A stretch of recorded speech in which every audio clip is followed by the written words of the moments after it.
E hoje, no primeiro Receita para Dois, ao vivo, eu tenho o prazer de receber Paula.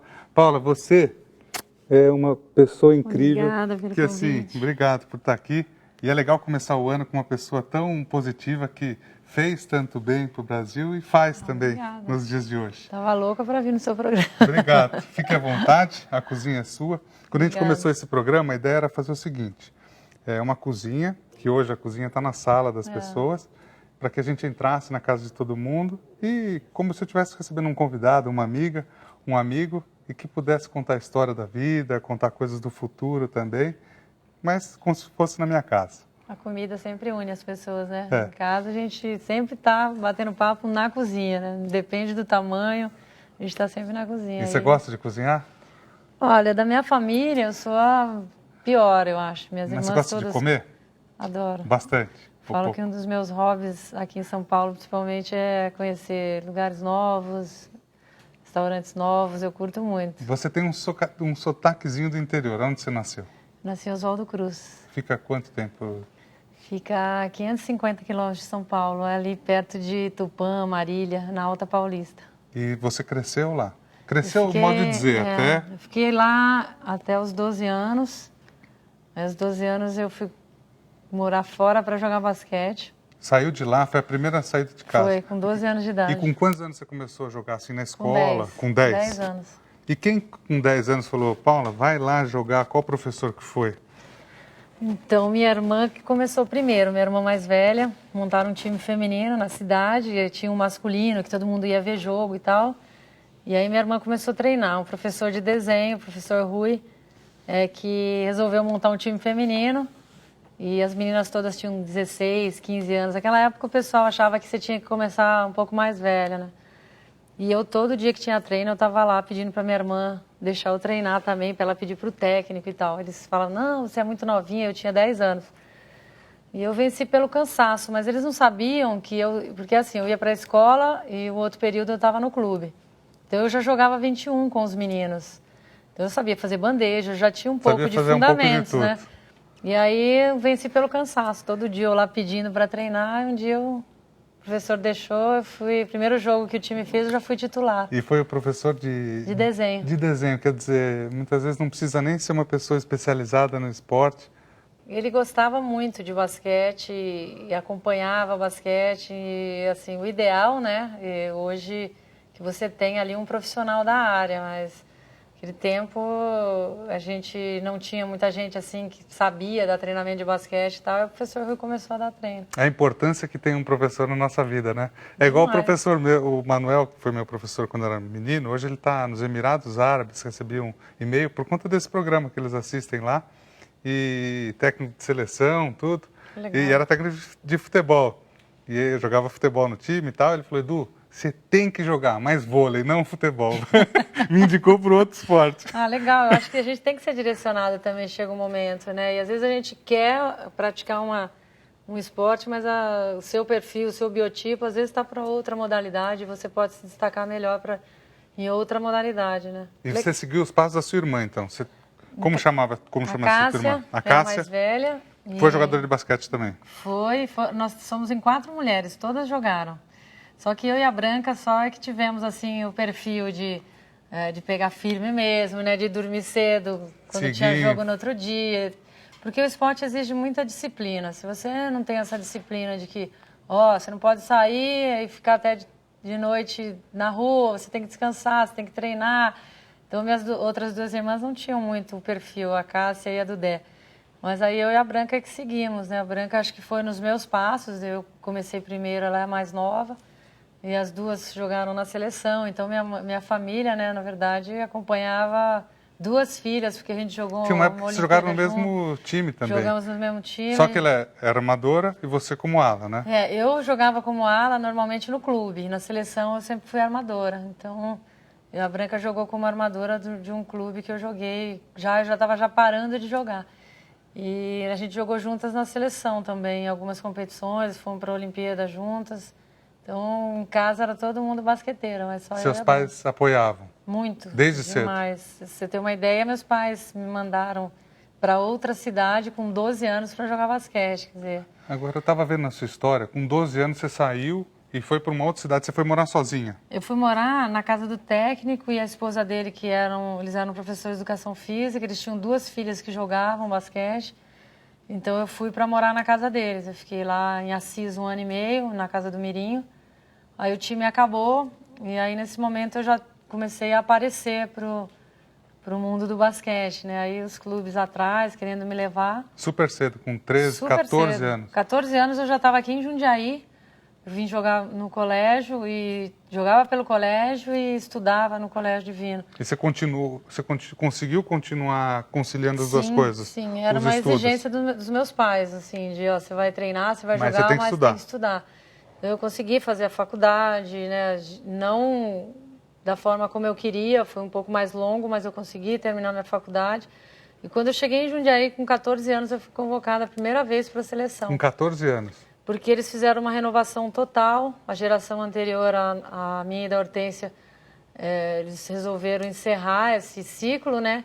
E nós entramos, eu tinha 14, a Hortência tinha 17, primeira seleção Você tinha minha... 14, a Hortência 17. A seleção anterior tinha Norminha, Tinha Marilena, Heleninha, Norminha. Que foram técnicas depois. A Marilena e a Heleninha foram técnicas As depois. duas juntas, né? Inclusive, foram minhas treinadoras.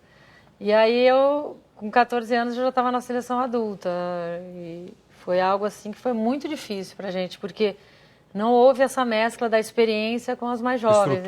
Estrutura, você diz como criança mesmo, com 14 anos. Porque assim, a gente não tinha a experiência que elas tinham adquirido, né, ao longo dos anos. Então a gente passou por um processo de maturação rápido, que levou muito tempo. Levou 15 anos para a gente ganhar um primeiro título assim mais... Entendi. Mais importante. Mais importante, que foi o Pan-Americano lá em Cuba. Né? Você acha que isso, então, poderia ser feito de uma forma mais gradativa? Ah, sim. Ou eu acho era que... importante ter pessoas...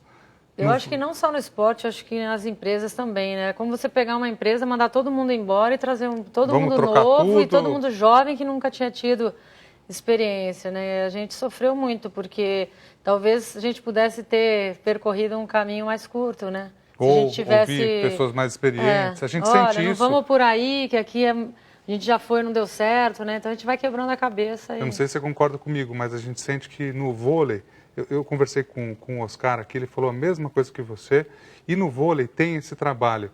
O trabalho da continuidade é muito grande. Se a gente voltar um pouco atrás no vôlei, a gente teve aquele time com o William, com o Bernardinho, com o próprio Bernard, o Xandó, o Renan. Depois outro time que veio substituindo com o Marcelo Negrão, com o Pampa, com o Tandy, com o Giovani.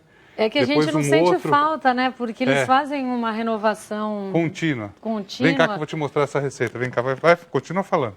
Eles fazem uma renovação que o basquete não faz. Então, enquanto está uma geração já quase encerrando a carreira, eles já estão vindo com uma geração igual ou melhor. No basquete a gente corre um pouco atrás do prejuízo. Então. No basquete a gente está sempre correndo atrás dos anos que vão ficando para trás, né? Você me pediu para fazer um risoto. Que bom. Um risoto de haddock, com peixe, haddock, que a gente pode fazer ele de uma forma diferente com leite. Fica gostoso, bem suave. Aqui a gente vai preparar um caldo com salsão, com cebola, com cenoura e caldo de peixe, para dar sabor ao risoto. Você prepara em casa? Aliás, você teve convites depois para jogar fora do país, nos Estados Unidos. Por que você recusou esse convite? Bom, eu tinha passado por uma experiência jogando fora. Eu fiquei 1 ano na Espanha, jogando para uma equipe espanhola. E quando veio o convite para eu ir para a WNBA, né, a WNBA, na verdade, era o sonho de consumo de todas as atletas. Só que todo ano ia começar a Liga Americana Feminina e nunca começava. O primeiro convite me veio, eu já estava com 35 anos. Mas você podia ter ido. Então, mas assim, eu acho que quando você recebe um convite, um desafio como esse, você tem que colocar as coisinhas na balança, né? Então eu comecei a refletir, o salário não era melhor do que eu tinha aqui, né? Eu ia ter que mostrar quem eu era, eu ia ter que passar por um processo de me firmar como jogadora estrangeira na terra do basquete. Passar por coisas que você não precisava mais. Então assim, eu comecei a refletir e analisar, eu achei que veio numa hora errada, num momento errado, né? Então, foi uma decisão que eu tomei de não ir para lá, porque eu achava assim, eu estava no momento de colher o que eu tinha plantado, não de começar de novo. Entendi. Você não queria passar por semear, sacrifícios de novo.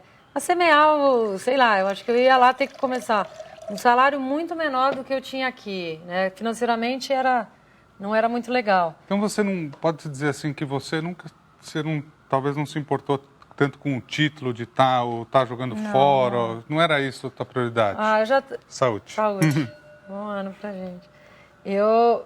Assim, eu refleti muito sobre tudo que eu ia ter que viver lá. E assim, eu já estava numa fase que eu teria ali 2, 3 anos mais como atleta, né? Então eu não... Você não iria curtir tanto quanto se você fosse Talvez fosse um momento assim inoportuno a minha ida para lá. E eu não me arrependo, não. Eu acho que é a mesma coisa de eu estar hoje, depois de ter deixado as quadras, reclamando que no meu tempo isso não tinha, né? Eu acho que tudo é fase, tudo é momento. Assim como a geração anterior à nossa talvez não tenha tido a visibilidade que nós tivemos, né? O profissionalismo que o basquete viveu e tal. E eu acho que hoje a gente tem que estar muito feliz com o que aconteceu. Era um momento e você tinha que viver aquilo. Vou servir para você, então. Olha só, fácil de fazer, não é? Muito fácil. Isso que é legal, a pessoa ficar aqui no programa como se estivesse em casa. Do peixe você gostou também? Eu adorei. É mais forte, né? É mais forte, ele é defumado. Por isso, o risoto eu fiz com menos sal e mais leve também. Eu ia fazer com manteiga, a manteiga até ficou ali em cima. E daí acho que é a combinação dos dois, nunca é um prato só. Sempre é a combinação, né? Vou fazer em casa agora. Pode fazer. E Paula, a gente estava aqui falando, e eu me lembro de tantos jogos que foram definidos no final, assim, e eu vejo que o basquete é um tipo de esporte, como o vôlei também. Eu, da época que eu brincava, mas a gente jogava vôlei, mudou muito. Isso eu acho que foi importante para a evolução tanto do basquete quanto do vôlei. Eu acho que o futebol não acompanha todas essas modernidades. Você acha que para o basquete e para o vôlei isso é importante ou foi importante? Essas mudanças de regras, elas são importantes para o dinamismo da modalidade, né? Eu sinto também isso com o futebol, né? Eu, às vezes, assistindo futebol, eu falo, devia proibir voltar do ataque para a defesa, como é no basquete. Você não pode voltar a bola para a defesa.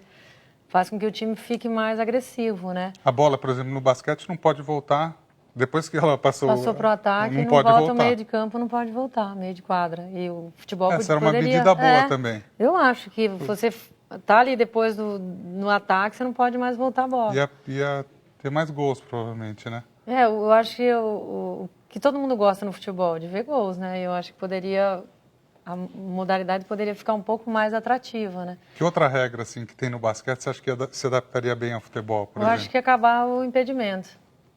Eu acho que o impedimento, às vezes, ele é forçado pelo próprio time. Eu ia achar excelente. Eu fico parado lá na banheira.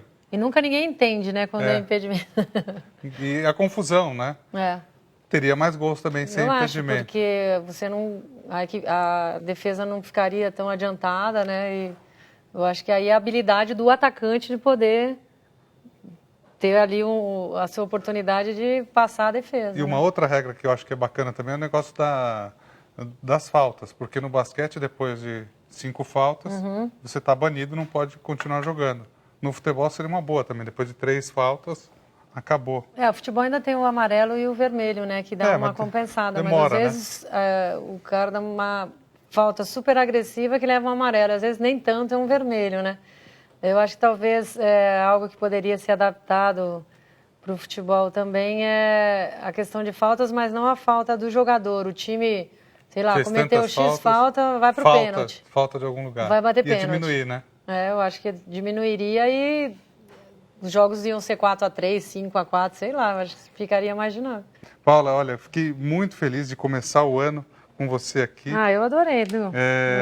Você é uma pessoa muito especial, a gente sempre acaba se encontrando aqui.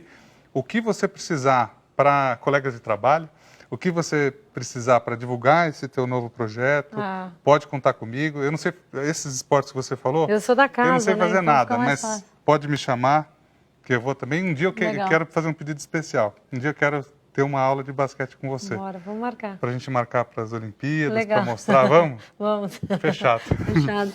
Obrigada, viu? Convite, Obrigado pela viu? presença. Adorei. Fiquei super feliz. Tenham todos uma ótima semana. Até semana que vem. Tchau, tchau.